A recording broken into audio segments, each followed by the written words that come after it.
La moissonneuse-batteuse est restée inactive aujourd'hui dans les champs de blé de Rémy Lecomte. La faute aux pluies tombées hier soir. Ce jeune agriculteur basé à Artane espère bien moissonner ce soir car le temps presse.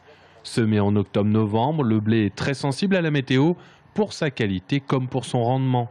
Éviter d'avoir de trop grosses pluies pendant l'hiver. Donc cette année c'est un peu le problème qu'on a eu, on a eu beaucoup de précipitations. En sortie d'hiver au printemps, le blé se redresse. Et donc à ce moment-là, il faut commencer à avoir de la chaleur, une nutrition azotée.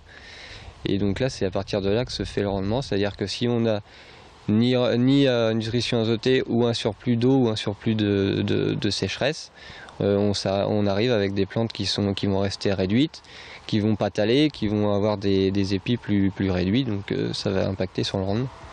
En Indre-et-Loire, il faut compter environ 50 quintaux par hectare de champs de blé. Et ces dernières années, le marché de cette matière première est dans une moyenne haute. Cette année, on est à 170 € sur l'Euronext, j'ai regardé ce matin, en blé meunier.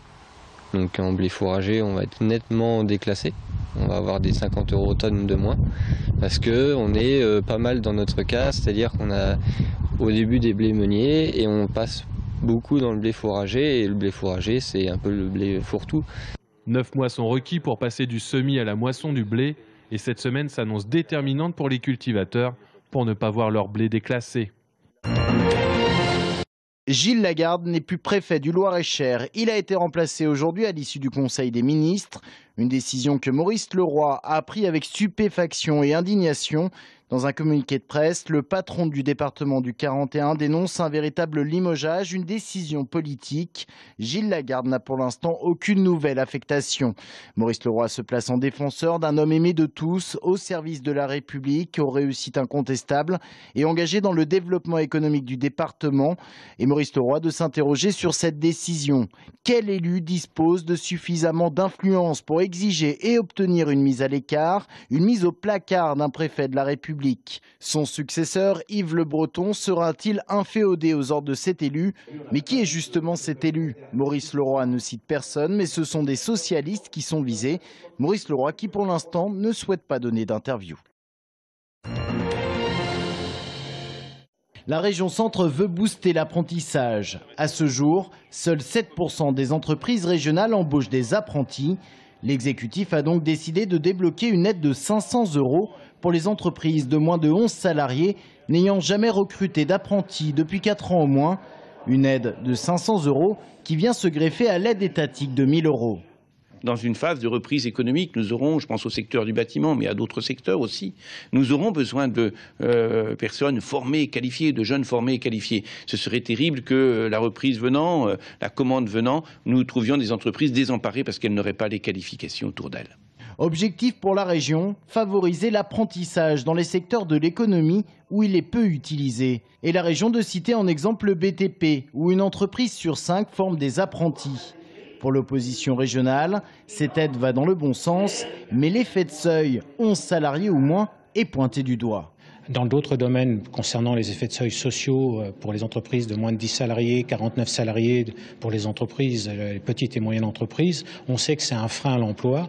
Donc je ne comprends pas bien qu'avec une bonne initiative, on mette une contrainte qui finalement va diminuer l'impact de cette mesure qui est très importante. PME, c'est 250 salariés. Eh bien, si cette mesure était étendue jusqu'à 250 salariés, ce serait une bonne chose. L'instauration de cette aide de 500 € intervient dans un contexte de baisse de l'apprentissage en France, moins 8% tous secteurs confondus en 2013.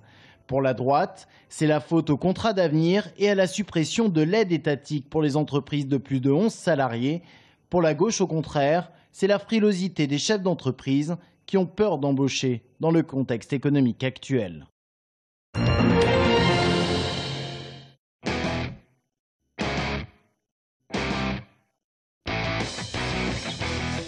C'est l'été, il fait beau, il fait chaud, la période idéale pour découvrir de nombreuses activités sportives.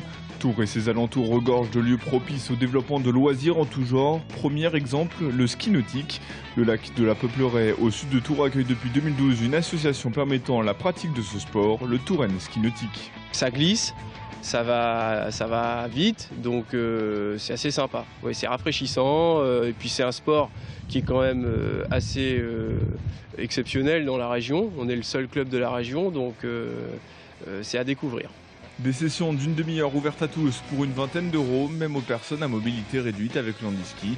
Les amateurs de vitesse et d'adrénaline y trouveront leur compte, que ce soit pour une seule séance ou bien pour toute la saison. Seule légère contrainte, il faut réserver avant de venir. Pour ceux qui ne sont pas à l'aise sur les skis ou sur la planche, mais qui sont tout de même attirés par l'eau, il est également possible de faire du bateau à voile. Et pour sa direction, jouer les tours sur le lac des Bretonnières. Le club de voile Jouer Ballant propose des stages découvertes d'une semaine, aussi bien sur planche à voile que sur catamaran. Pour faire de la voile ici, il faut être adhérent du club. Tous les adhérents du club sont tous licenciés FFV.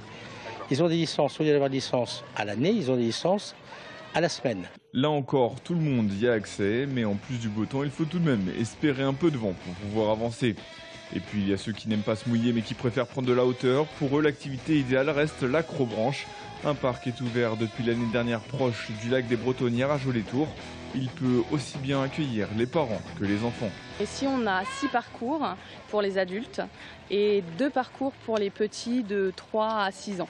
Donc les petits qui ont vraiment 6 ans, qui sont vraiment très habiles, ils peuvent aller dans le premier parcours pour les adultes avec un accompagnateur. Ces 3 activités ne sont évidemment pas les seules sur Tours. On aurait également pu citer le canoë-kayak, le karting ou encore l'aviron. Ce n'est pas le choix qui vous manque, alors faites-vous plaisir.